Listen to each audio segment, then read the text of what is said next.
Bonjour. Aujourd'hui, je vais vous montrer des exercices de respiration afin de ramener la respiration dans votre ventre, calmer la respiration, amener la souplesse, la mobilité au niveau de la cage thoracique et enlever les tensions au niveau du diaphragme. Je vais aussi vous montrer une technique d'automassage du diaphragme parce que lorsque le diaphragme est tendu, ça nous amène des sensations de compression. Ça peut augmenter notre niveau d'anxiété, ça peut provoquer des tensions, des douleurs, des pointes dans le milieu du dos ou entre les omoplates et même contribuer à avoir plus de reflux gastrique ou des brûlements d'estomac. Donc, on va commencer sur le dos. Si vous avez besoin d'avoir un petit support sur la tête, n'hésitez pas. Un petit oreiller ou un petit rouleau. Je m'assure que mes pieds sont la largeur des hanches, les genoux la largeur des hanches, les genoux fléchis, très important. Je vais commencer avec la respiration ventrale. Donc, je peux mettre mes deux mains ou une main sur le nombril ou légèrement en bas du nombril. J'aime bien faire les exercices de respiration les yeux fermés. Je vais prendre un instant pour sentir l'appui de mon corps sur le sol. Donc, je sens mes pieds au sol. Je remarque si j'ai plus de poids sur un pied que sur l'autre. Je peux remarquer la façon dont mon bassin se dépose sur le sol. Est-ce que je sens plus d'appui sur un côté, sur l'autre? Je vais prendre connaissance de ma courbure lombaire. Si je passe ma main en dessous du dos, est-ce que j'ai beaucoup d'espace, peu d'espace? Est-ce que ma courbure lombaire monte derrière les côtes, derrière les épaules? Est-ce que mes côtes sont en appui sur le sol ou non? Est-ce que mes deux omoplates sont en appui sur le sol? Est-ce que je sens plus l'une que l'autre? Le derrière de la tête. L'espace entre ma nuque et le sol. Donc, j'aime bien prendre un instant pour sentir comment je me dépose. Et on va commencer la respiration ventrale. Donc, j'inspire par le nez. Je laisse le bas de mon ventre se soulever sous mes mains sans forcer. Et j'expire la bouche entrouverte, comme si je voulais faire de la buée contre un miroir. Donc, j'inspire. Le ventre se soulève, j'expire. J'inspire. J'expire. Donc, je ne rentre pas volontairement le ventre pour appuyer ma colonne contre le sol. Je laisse ma courbure naturelle prendre position. C'est l'expiration qui va faire vider mon ventre. Mon nombril se rapproche de la colonne. Je sens que ma colonne s'allonge, mais ne s'écrase pas sur le sol. Expire. L'important, c'est de sentir que ce n'est pas la poitrine ni les épaules qui lèvent. On essaie de calmer la poitrine, les épaules. On se concentre que ce soit le ventre qui se soulève sans exagérer.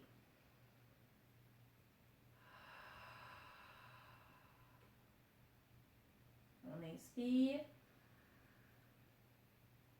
Expire. On essaie de détendre les épaules un peu plus vers le sol. Encore 4 fois.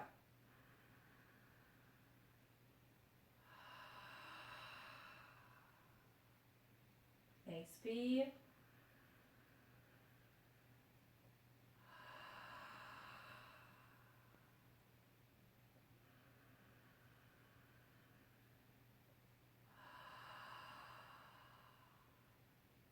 Une dernière fois.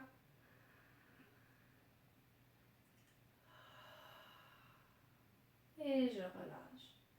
Je peux déjà sentir mon appui est un petit peu plus présent dans mes différents points d'appui.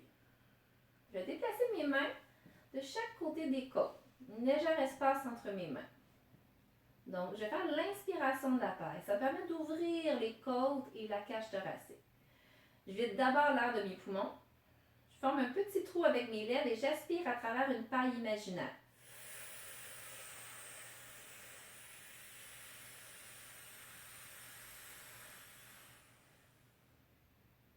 Et j'expire quand j'arrive au bout de mon inspiration. Donc, j'essaie vraiment d'ouvrir mes côtes en largeur. C'est pour ça que mes mains m'aident à sentir ce qui se passe. J'inspire.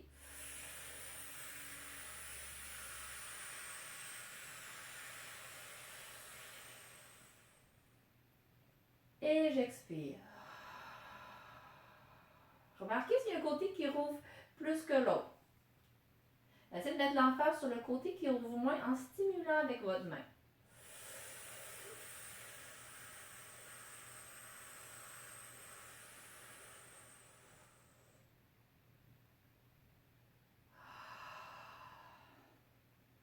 Puis maintenant, essayez d'ouvrir les côtes, mais vers le sol. Imaginez que vous avez des branchies qui s'ouvrent vers l'arrière dans votre dos.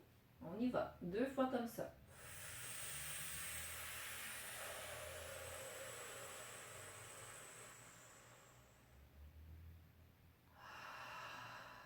Une autre fois.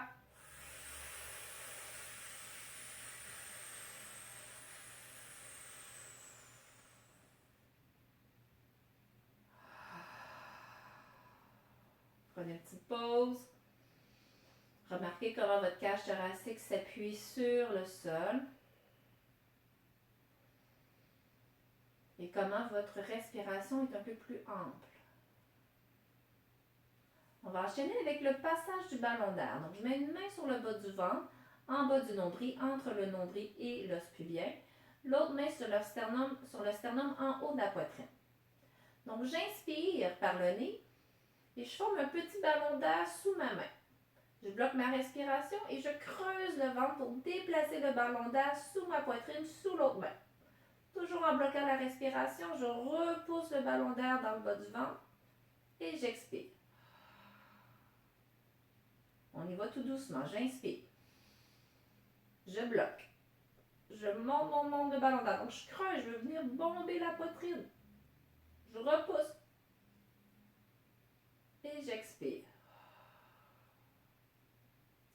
J'essaie de garder mes appuis sur le sol. Je ne fais pas une bascule de bassin.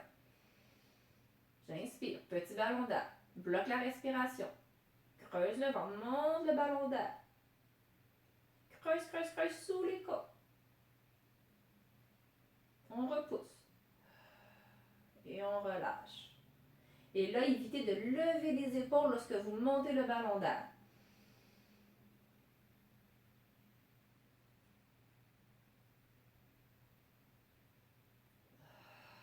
Donc, si j'enlève mes mains pour que vous voyez bien.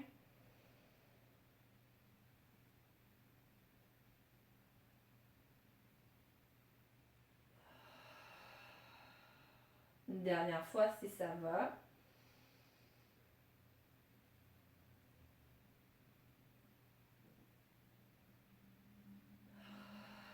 Et on relâche.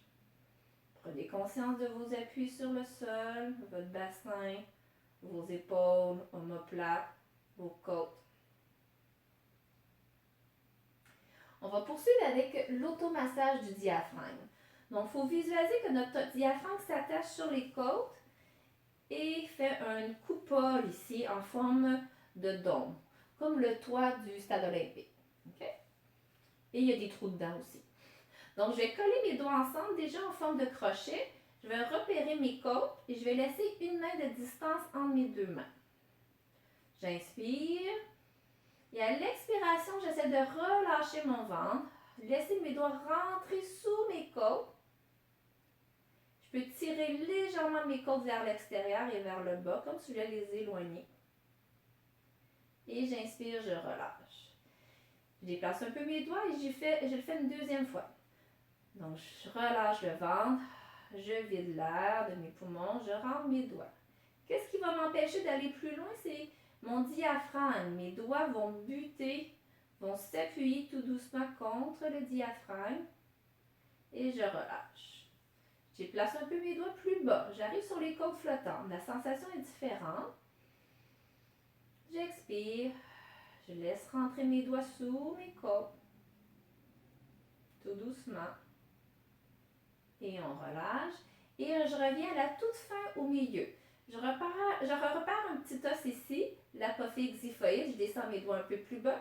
Et je laisse rentrer tout doucement mes doigts par en dessous Vous allez voir, ça va beaucoup moins loin, il y a plus de tension. Et je relâche. On peut faire la séquence une deuxième fois. Donc, je repars. Mes doigts collés en forme de crochet. Je laisse une main d'espace entre mes deux mains. À l'expiration, je laisse les doigts rentrer sous mes côtes. Soyez pas surpris si la première fois vous avez de la difficulté à rentrer vos doigts sous vos côtes. Ça demande de la pratique et de l'apprivoise. On apprivoise le fait de rentrer nos doigts sous nos côtes. J'ai de la pratique. Soyez pas étonnés. Et on relâche. J'expire. Je laisse mes doigts rentrer un peu plus bas. En dessous. Je relâche. Je déplace mes doigts sur les côtes flottantes.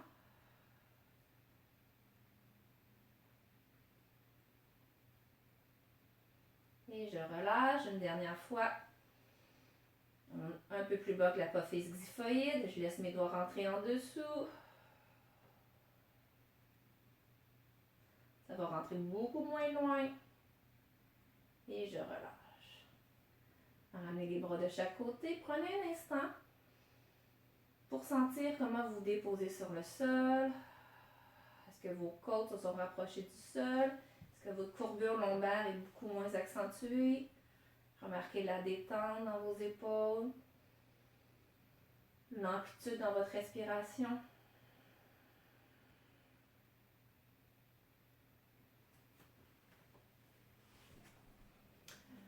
Donc, si vous vivez beaucoup de stress dans cette période, qui peut être stressante, je vous invite à faire ces exercices-là régulièrement. Lorsqu'on oublie de respirer du ventre, nécessairement la respiration va se déplacer un peu plus haut et ça va être dans nos épaules que le stress va se faire ressentir parce que lorsqu'on va inspirer, nos épaules vont monter et se contracter à chaque fois, alors que lorsqu'on respire dans le ventre, nos épaules ont une chance de se relâcher. Si vous avez senti que c'était particulièrement raide, difficile de faire l'automassage du diaphragme, n'hésitez pas de faire cet étirement-là, ce massage-là, après avoir pris un bain ou après avoir mis un sac magique, une bouillotte d'eau chaude sur le diaphragme ici. Probablement, ça va être plus facile de le faire. Je vous invite à ne pas le faire plus que 2 fois la séquence. C'est quand même un muscle, on ne veut pas l'irriter. On laisse travailler. C'est mieux de le faire à tous les jours que de le faire beaucoup dans une journée. 2 contre-indications importantes au niveau du passage du ballon d'air. Ce n'est pas conseillé si vous souffrez de haute pression et qu'elle n'est pas contrôlée. Et si vous êtes enceinte, parce qu'on bloque la respiration, on joue beaucoup avec la pression abdominale et intrathoracique. Donc, ce seraient mes 2 contre-indications à faire à ce niveau-là.